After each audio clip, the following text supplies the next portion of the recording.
By 1944, Paris has been occupied by Nazi Germany for 4 years. Paris is not the gay, happy place that it was before the war. The Germans came in and they were like kids in a sweet shop. They just stripped it bare. They were like locusts. But on the 20th of July, it seems the city has a reason to celebrate. When treacherous German officers begin to toast Hitler's assassination. A German officer pulls a waiter aside and asks him to fill champagne glasses, thinking that they're going to toast the end of Hitler. Most of the Nazi high command in Paris is involved in the assassination plot. But just before the conspirators toast Hitler's end, the truth filters through. Just at the last moment before the champagne glasses are delivered into the main room, word comes to maybe you shouldn't do this. News comes through from Berlin that Hitler has been injured, but he hasn't been killed. Against all odds, Hitler has survived the attack on his life. And now he wants revenge. The fact that the conspiracy against Hitler's life took root within this city to Hitler meant that Paris should be the one that pays the price.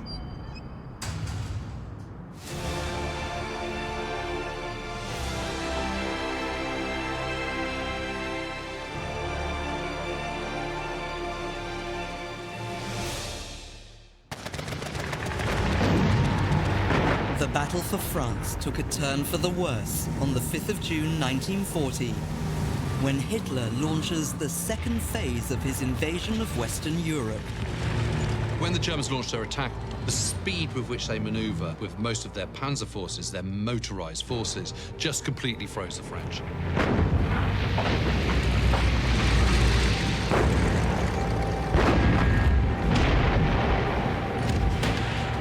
Hitler has already conquered Belgium and the Netherlands and chased the British army out of Europe. Now he sets his sights on taking the French capital, Paris. France fears a repeat of the carnage caused by the First World War, and after 6 weeks of fighting and almost 100,000 deaths, the country reluctantly surrenders. It was complete suicide to imagine that it could carry on fighting against Nazi Germany. Avoiding the bloodbath of the Great War was the key objective. On the 14th of June 1940, Hitler's soldiers march into Paris while the French troops withdraw. To the nation's shame, the world-famous City of Light now sits in the palm of Hitler's hand. For Paris to fall to Germany was exceptionally humiliating for the government and for the people. Paris is the jewel in the crown of France. Hitler was delighted that it had fallen so easily into his control. Hitler adds to France's humiliation by insisting they sign the armistice in the exact spot where Germany was forced to surrender 2 decades earlier. To add a real ironical twist to what was going on, an armistice was signed in the same railway carriage in which the 1918 armistice had been signed between France and Germany after the First World War. It's an act of revenge by Hitler. And there's amazing footage of Hitler, actually, just outside the carriage. He's slapping his thigh with just excitement. With bitter memories of France's treatment of Germany after the First World War, taking Paris has a particular satisfaction for Hitler. He doesn't like the French, he hates them. When he conquers France in 1940, he does this very, very brief early morning visit to Paris. And there's this iconic photo of him at the Trocadero with the Eiffel Tower behind. And he looks so indifferent. It's leaving him cold. And after that, he gets back into his car, disappears, he never visits again.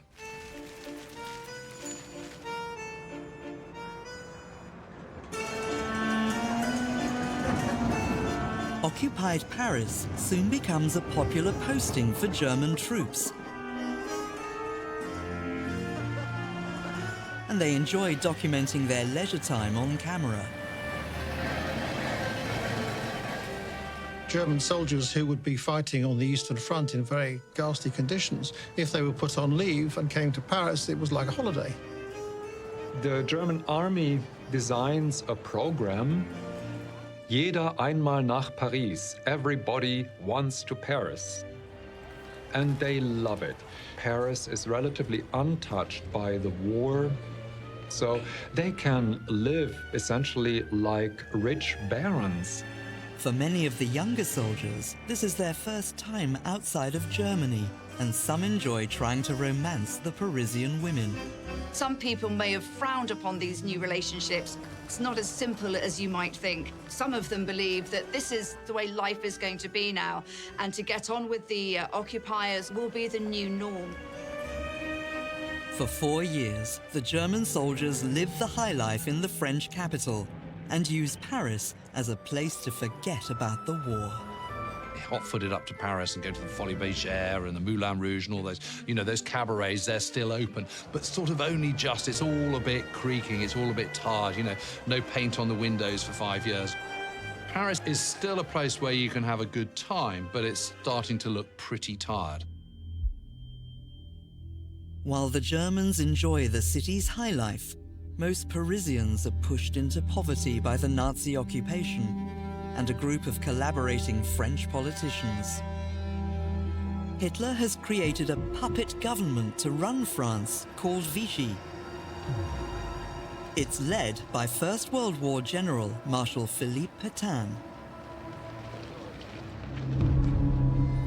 Hitler allows Vichy to govern France from an unoccupied zone in the south.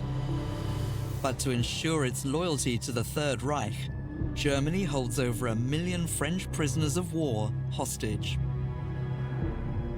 The Vichy government worked on an assumption that the more they collaborated with the Nazis, the more the Germans would be willing to release these prisoners. But after 4 years of German occupation, Hitler hasn't released any prisoners of war. And France's capital city is growing hungry. Due to the collaboration of the Vichy government with the Nazis, food supplies were being sent out to those in the Third Reich rather than remaining within Paris itself. The city is on the brink of starvation, and the average Parisian has lost 18 kilos since the occupation began. Paris is a very tense place. It's a hungry place. It's a city that is coming to really the end of its own resources. Dans le ravitaillement, ça a été un problème. Les greniers de la France étaient vides. Ils avaient tout enlevé. Il y avait les queues. Des gens, à 5 heures du matin, des fois, arrivés à leur tour, il n'y en avait plus de pommes de terre. C'était comme ça. The occupation presents Parisians with difficult moral dilemmas. And to stop their families starving to death, some collaborate with the Germans. So if that's the new normal, then what do? You kind of just sort of buckle down and get on with it. And if that means collaborating, which is such a dirty word, with the enemy, then so be it, because, you've got to make ends meet. Others collaborate with the Nazis for less altruistic reasons. There is a group of Parisians who are not suffering, of course, and most of them are collaborators. They're people who have worked with the Germans. They have ration cards to the best restaurants. They have access to plenty of food. They're living quite well. Some of them still known today. Coco Chanel is one who's living in the Ritz Hotel off the Place Vendôme. It's a distinction that Parisians make between those people who did what they had to do in order for their families to survive and those people who are living much, much better than the rest of the city. And Hitler starts to turn the city against itself by ordering the German authorities to reward Parisians who denounce their neighbors for resisting the Nazi regime. It offered a very good opportunity for some people to settle scores, for instance. It could be a good way of trying to seized the opportunity to win the upper hand against old-time enemies.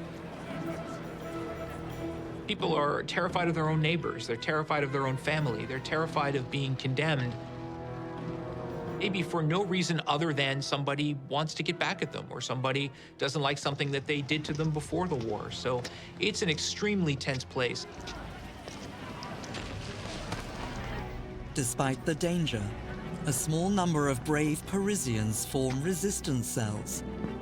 They're determined to fight the Nazis in any way they can. Resistance in the early days took many forms: underground newspapers and propaganda. And one of the most important things was helping Allied airmen and prisoners of war getting back from occupied territory into England across a network of escape lines. J'ai rejoint la résistance du début. Enfin, on a passé 4 ans à avoir la crainte d'être suivi. Et quand mon mari partait, ou que moi je partais, on attendait avec anxiété le retour. Parce qu'on ne savait jamais s'il allait être arrêté. Resistance members live in fear of a new paramilitary force called La Milice. It's created by the Vichy government to crush the resistance, and its recruits come from within France itself. The milice really terrifies most French people because the milice is of them. They understand the culture, they understand the language, they have the connections. The milice are using all kinds of infiltration tactics to break up resistance groups. There's lots of ways to terrorize people. Parisians have watched people literally just disappear over the years. If the milice suspects a Parisian of resistance activity, they take him or her to the infamous Gestapo torture chamber in Fresnes prison. All resistors, in a sense, had to have a double identity. What sometimes happened was that their cover was blown, and the idea was that if you were arrested and tortured, you should be able to cover up for 24 hours. That gives your mates the time to get away and to disappear. Otherwise, you're in danger of being seen as a traitor. Moi, je me disais toujours, s'il m'arrête, pourvu qu'il ne me torture pas trop. Je disais pourvu, si jamais il m'arrêtait, pourvu que je tiendrais. Pourvu que je tiendrais. There were many ways that the Gestapo employed to try and make resistors talk, ranging from physical torture to psychological. There was also electric shock treatment, brutalities such as punching, beating people up, hanging them from the ceiling, finger and toenail removal, repeated and repeated until they gave away their answers.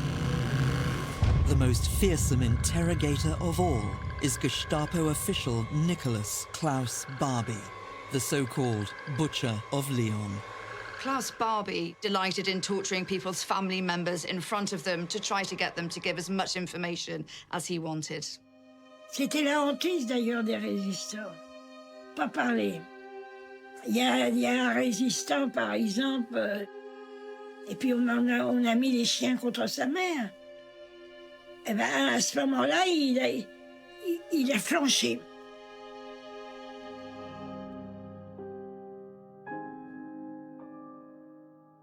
The milice also helped the Germans to single out and round up the Jewish population. Jewish people were asked to identify themselves by wearing a yellow star, and that immediately set them apart from the rest of the population, and it was the start of a process which led for many of them to the concentration camps. The Vichy regime helps Germany send 76,000 Jews to death camps, and at least 1 in 10 are children. These things are going on without any evident or any direct pressure from Germany, which certainly indicates that these are coming, at least in part, from the ideology of Vichy itself.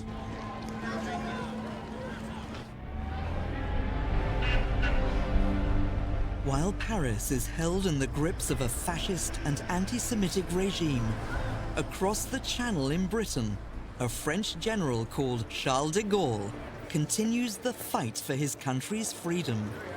Even in France's darkest hour, de Gaulle, he has a vision that France will again become a democracy, France again will return to its great traditions, and that this nightmare is going to end. Nous croyons. De Gaulle creates the Free France movement.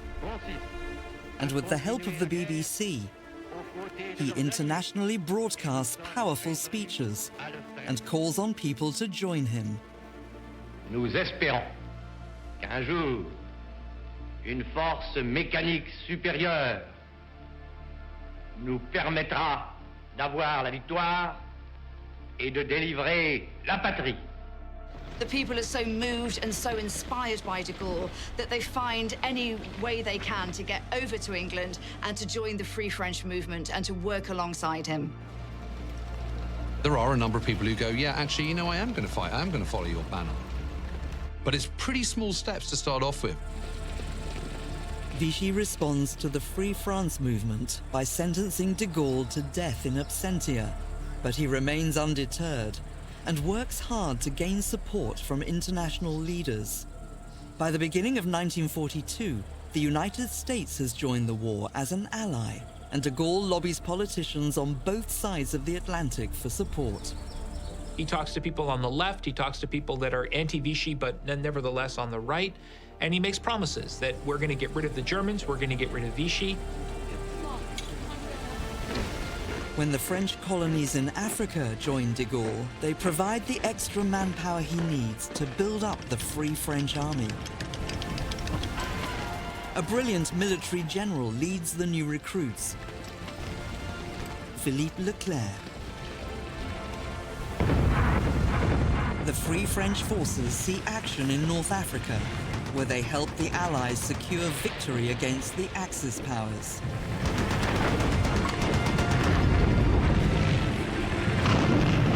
The Allies are planning to invade occupied France as soon as possible. And de Gaulle wants to be in on the plan. His troops are itching to liberate the French capital from the Nazis. When Hitler hears the French colonies have joined de Gaulle and the Allies, he's outraged. Hitler is absolutely furious, and so takes it out on France by occupying the previously unoccupied zone. In breach of his own armistice, he now occupies France in its entirety. Hitler prepares to make France the battleground for the impending Allied invasion. Français. Consiste. Resistance groups in Paris eagerly follow the progress of the Free French Army. A left-wing resistance leader called Jean Moulin is so inspired, he's risked his life traveling to London to meet with de Gaulle. Jean Moulin is one of the really most intriguing figures.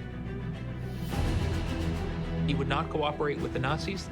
They arrested him, they tortured him, he tried to kill himself rather than reveal any secrets that he knew with a shard of glass. So later photographs of Moulin, you'll see him with a scarf wrapped around his neck in order to hide those telltale scars so that the Germans wouldn't know who he was. Moulin tells de Gaulle resistance groups are growing in Paris, but they need weapons before they can take on the Germans. De Gaulle agrees to help, but on the condition that Moulin unifies the resistance and persuades it to accept de Gaulle as their leader. He's then parachuted back into France, and it is his job to try and coordinate everything. He was able to say, well, I've got this link with London, I've got this link with de Gaulle. We can also supply you with weapons. And so that was also really key to bringing these different groups on board and to them accepting de Gaulle's leadership. Because Jean Moulin has that force of personality. He has that charisma. He has that leadership to persuade people. He's a very, very intelligent, brilliant, and brave man. In June 1942, Jean Moulin's efforts are given a helping hand by a deeply unpopular new Vichy initiative, the Relève Scheme. The Relève Scheme. And this is whereby French men of a certain age are basically forced to go and work in Germany as workers, and it's sort of painted as a sort of jolly good idea. After Hitler promises to release French prisoners of war in return, Vichy sends over 600,000 Frenchmen to work in Nazi Germany. But Hitler doesn't keep his side of the bargain, and most prisoners are never released. And everyone completely sees it for what it is, which is basically Germans screwing French for forced labor. The fact that the Vichy government was willing to send so many thousands of French workers to support the German war effort, to many people seemed like a kind of revelation that actually the Vichy government didn't have their interests at heart and was really working for the Germans all along. The unpopular scheme results in even more young Parisians joining the resistance. If you want to avoid the Relev scheme, what do? You become an outlaw. You run to the hills. We want to take the fight. We don't want to have the Nazis anymore. And so you can see how the resistance movement starts to really, really gather momentum.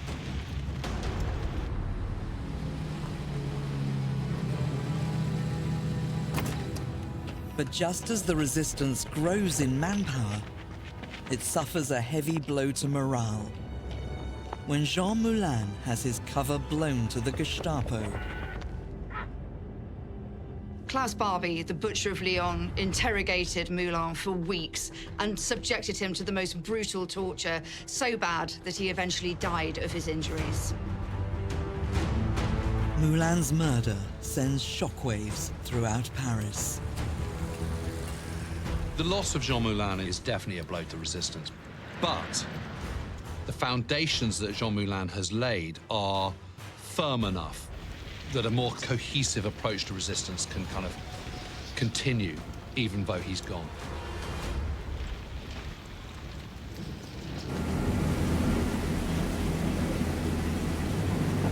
Moulin dies before the event the resistance has been waiting for. The Allied invasion of Normandy on the 6th of June, 1944.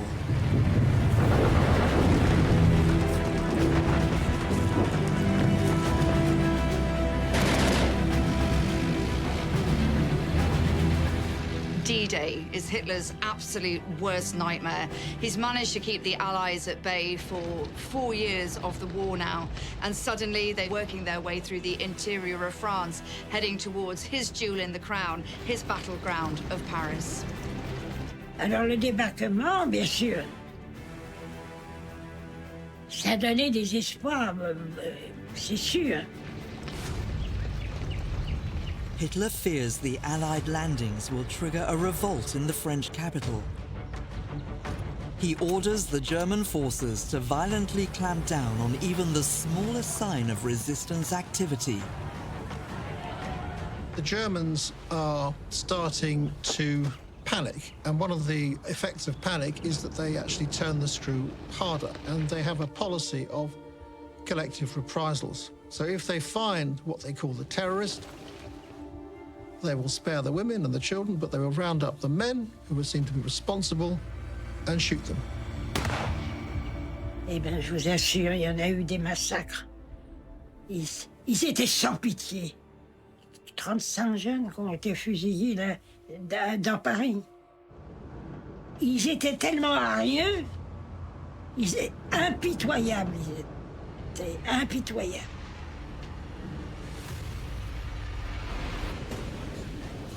Hitler turns the screw even harder on Paris by making the capital a frontline city in Germany's defense against the Allies. Paris takes on a new significance for Hitler because of its strategic importance as the capital of France. And if he can just keep hold of Paris, he believes he can keep control over occupied France. This is his last big act of revenge against the French. Under no circumstances is Paris to be taken. They're not going to have it, and if they do have it, they're going to have a broken city. But Hitler's high command in Paris think their leader has lost his grip on the war and are privately turning against him.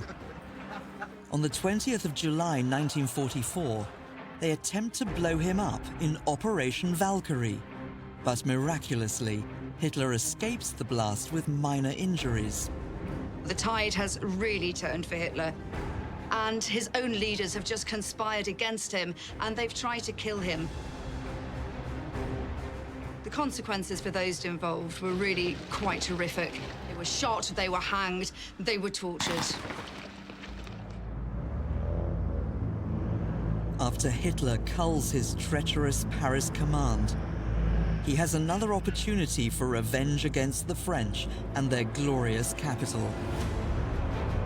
He appoints the infamous general Dietrich von Choltitz as the new commander of the city.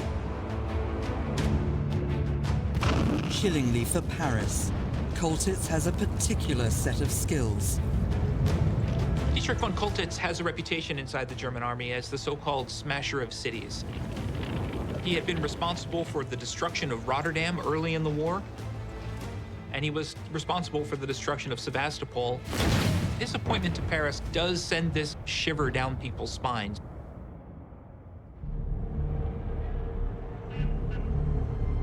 Hitler orders Choltitz to stop Paris falling into Allied hands, even if that means destroying the great city and all its cultural treasures. Hitler tells Choltitz that if he can't keep Paris as it is, then it must be completely and utterly destroyed, and the Parisians should be left on their knees. The paranoid Führer comes up with a new way to make sure Choltitz carries out his destructive plan. So one of the issues for Hitler is how do you make sure that these people, these generals, can be trusted? And this is where Sippenhaft comes in. Sippenhaft is a new Nazi law which means a general's family will be held responsible for his failings in the most horrific way. When you promise something, you are promising on the life of your family. So in other words, if you don't do what you're ordered to do by Hitler, it's not just you that will have to fall on your sword, your entire family too. That's quite a burden on your shoulders.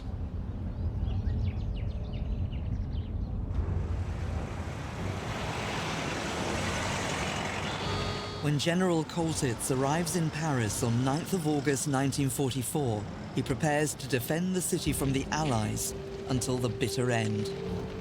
But he doesn't expect the attack to come from within.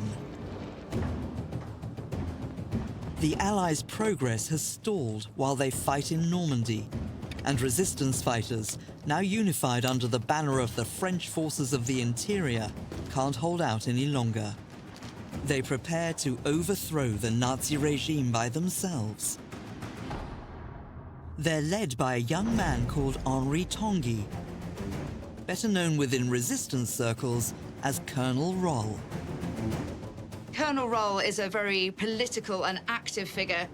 He'd been let go from several jobs before for causing uprisings within the factories, and for that reason, he was the perfect man to lead the resistance.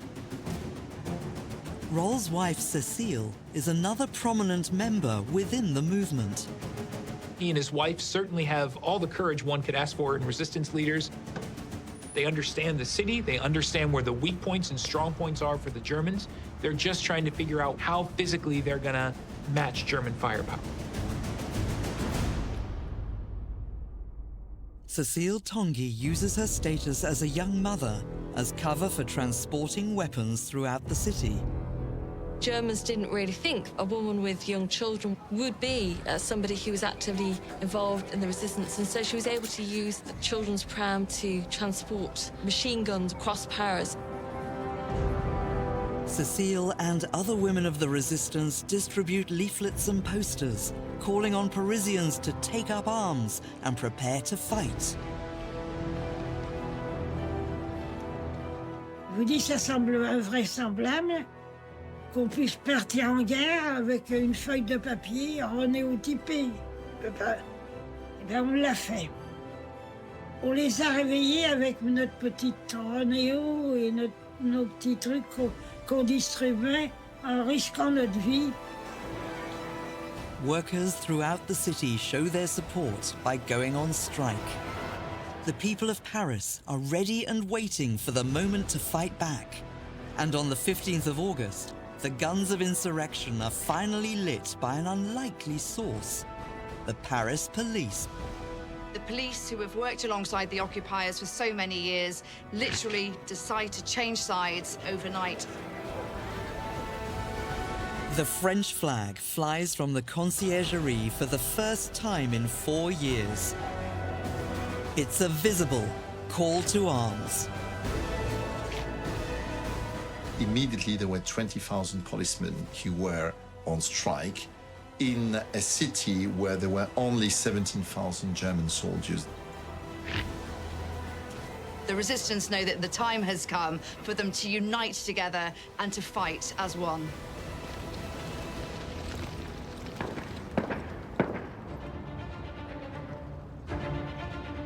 Resistance fighters emerge from hiding and begin to attack the German troops.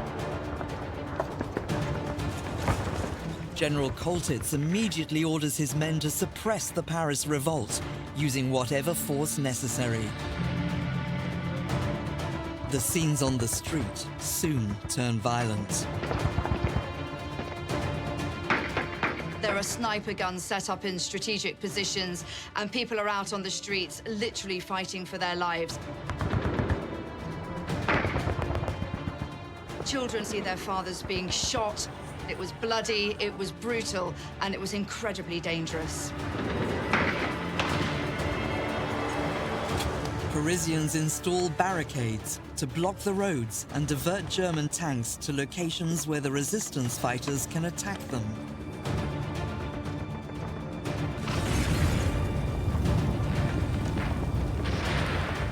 Barricades force the tanks to go into the narrow streets where they can be taken out with Molotov cocktails and other kinds of improvised weapons.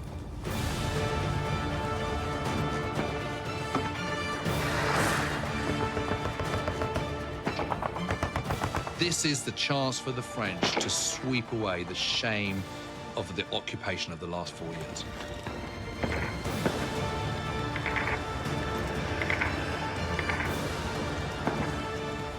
When Coltitz discovers his German troops are outnumbered by resistance fighters, he sets in action Hitler's last-ditch plan. So the orders Coltitz is receiving from Berlin are to start setting out the explosives to blow up Paris. Hitler wants Paris destroyed. 24 hours into the battle for Paris, and Coltitz buys himself some time by calling a temporary truce. Coltitz is very insistent that they do not retreat. He's still determined that the Germans should fight on. The truce gives Colonel Roll the chance to send a messenger to the Allies' camp. They are running out of weapons and desperately need military support. If the Allies don't arrive soon, the consequences for Paris will be catastrophic. But what the resistance fighters don't know is the Allies have no intention of stopping to liberate Paris. Their troops are on a direct course to Berlin. Paris has never been part of the plan. What Eisenhower wants to do is chase the Germans and crush them into the dust as quickly as possible. What he fears is that if they get sidelined with Paris, that they'll get caught into a sort of terrible kind of city battle of street fighting.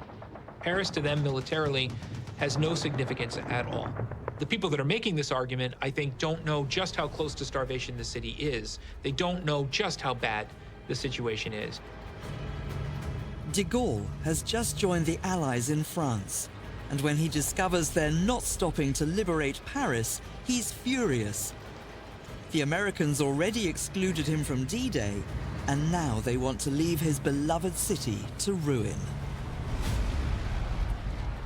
De Gaulle is very mindful that there's been resistance insurrection in Warsaw, where the Nazis respond to that with unbelievable violence and ruthlessness.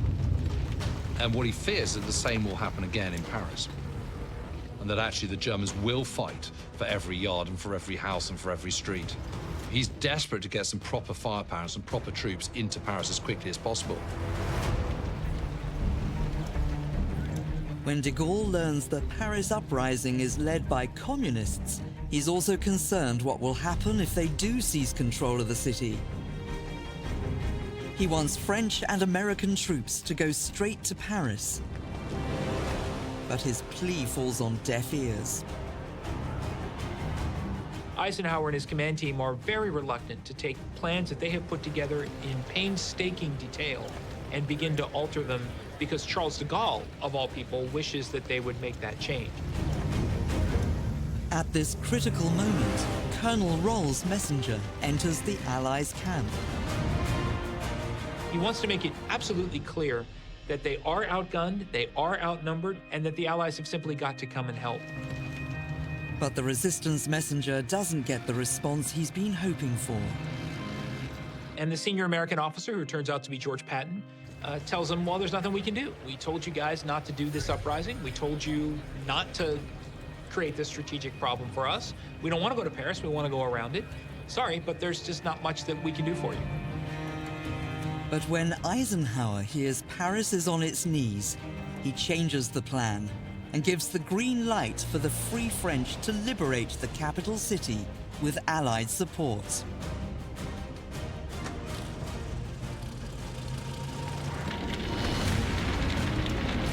In Paris, the ceasefire is over.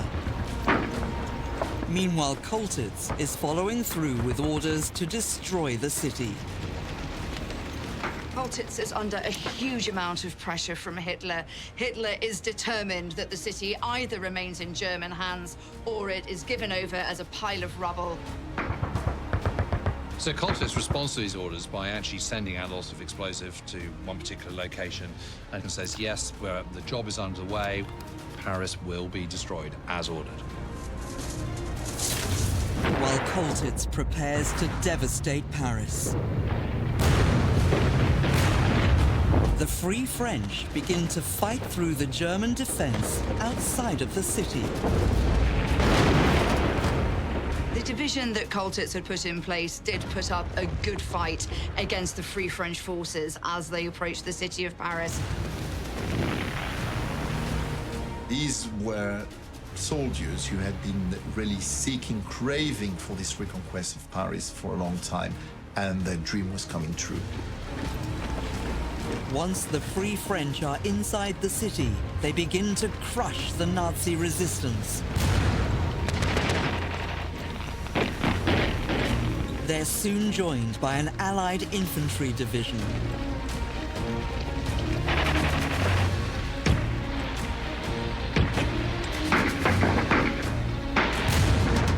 Within a matter of hours, German troops begin to surrender or flee.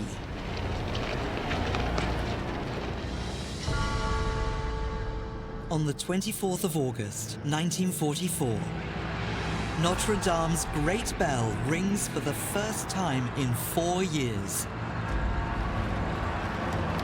Paris is free at last. You can imagine that if you're a Parisian and you hear that, you would feel that the moment of victory is upon you.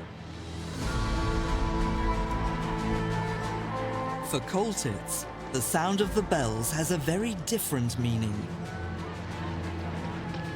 The game is up, and he has failed Hitler. He delayed pressing the button to blow up Paris, and every time he assured Hitler he would destroy the city, he was lying. Coltitz has been bluffing all along. I mean, it is true that he has sent explosives out to one particular location, but he hasn't done half the things that he says he's been doing. I think he just understood the total futility of it. Coltitz does not want to go down in history as the man who destroyed Paris.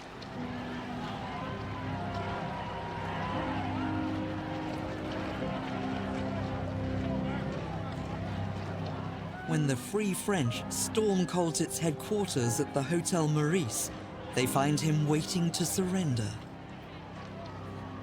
This is the only known footage of Coltitz, as he goes to sign the surrender documents in front of General Leclerc and Colonel Roll.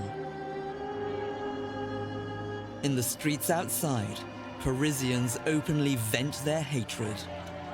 He was threatened with execution by the mob in Paris as the crowds screaming, hang the Boche and or execute him, cut him to pieces.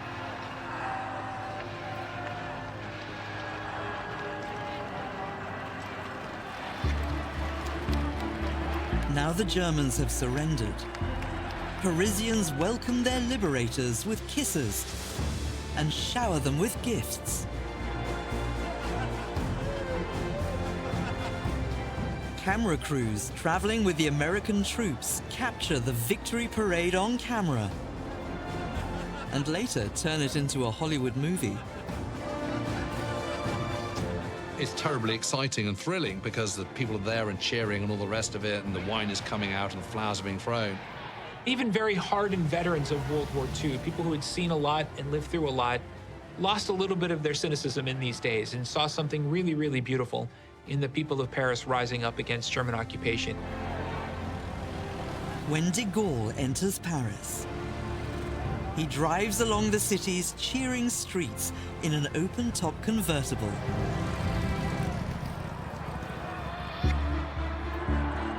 It was quite important that this man who had portrayed himself as a leader actually looked like the future leader of France. Despite the celebrations, the city remains in a state of chaos as collaborators run for cover and many swap to the side of the resistance at the last moment. A lot of young men in armbands, driving around in jeeps, taking pot shots at Germans, enjoying the celebrations. There's always this notion of the resistors of the last hour, who were many, didn't take many risks, and claimed fortune and favor and wanted to be, written into the grand narrative. Only those who join the resistance at the start know the true cost of freedom. 1,000 resistance fighters never lived to see the day of liberation. On avait tellement souffert. Il a fallu attendre 4 ans. 4 ans. Pour que les gens se réveillent au moment de la libération. Moi, j'apprenais qu'une de mes compagnes était fusillée. Après, j'ai été tous les endroits où mes camarades avaient pu souffrir, mais j'ai pas pu aller applaudir de Gaulle, c'était pas possible. Je ne pouvais pas. Ça me faisait mal.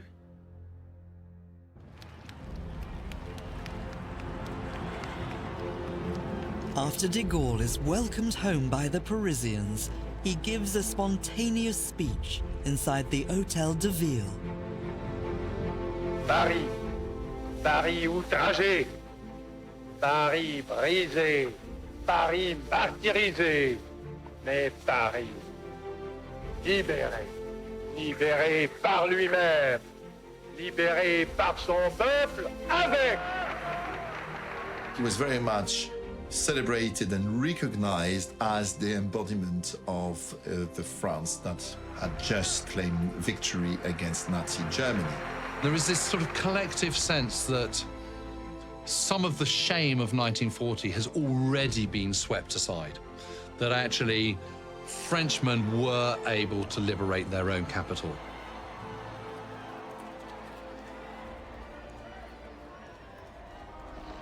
De Gaulle congratulates the resistance leaders for their role in liberating Paris and diffuses the Communist Party by inviting its members to join the French army.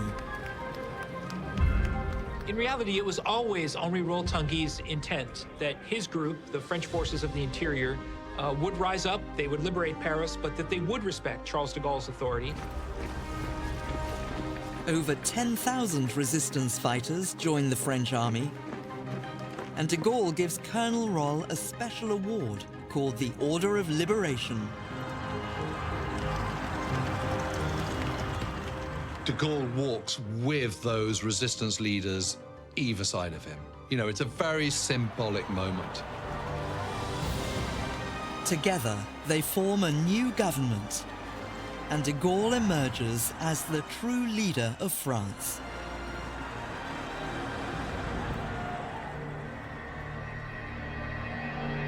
After the liberation, the Vichy government are put on trial, and many are executed for treason. The milice are shown no mercy and are executed by the FFI. For a French person to decide to collaborate with Nazi Germany, it was a choice, and that was a choice that, in the eyes of many members of the resistance, could not be forgiven. The milice had a lot of blood on its hands, and if a militiamen were basically lined up against the wall and shot. In Paris, there's a period of vigilante attacks against collaborators. Despite the fact, both de Gaulle and Colonel Roll condemn these so-called wild purges. Much of this anger is also a little bit self-serving. Paris had been a beautifully collaborating city for most of the German occupation, but there was a huge desire for many people to gain resistance credentials at the very last moment. Women suspected of having had relationships with German soldiers are publicly shamed, or worse. The women who had formed relationships with the Germans were targeted at the end of the war, charged with something called horizontal collaboration, sleeping with the enemy. And their treatment was incredibly brutal. A lot of them would have their hair cut off or shaved. A swastika would be painted on their forehead or in between their breasts, and they would be paraded through the streets, half naked or completely naked. And for some, that was only the beginning of it. There were summary executions, and some of these women lost their lives simply for having a glass of wine or seeking friendship with a German soldier. It's also an attempt by resistors who particularly joined at the last minute, who want to demonstrate their masculinity, to show that they have regained control of their women. Koltitz is kept prisoner for just over 2 years, and although he disobeyed Hitler, his family are never punished. He writes a memoir describing himself as the savior of Paris, but historians still debate if this is completely true. I don't think we should idealize Koltitz. He was a hard-nosed general. If he had been convinced that blowing up a part of Paris would really enhance his chances to defend the city, I think he would have carried out these orders.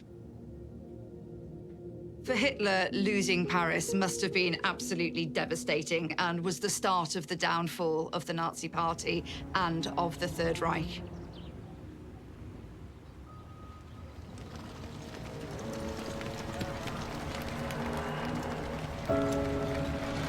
For Parisians, liberating their city from Nazi Germany helped sweep away the shame of France's surrender and the bitter years of occupation.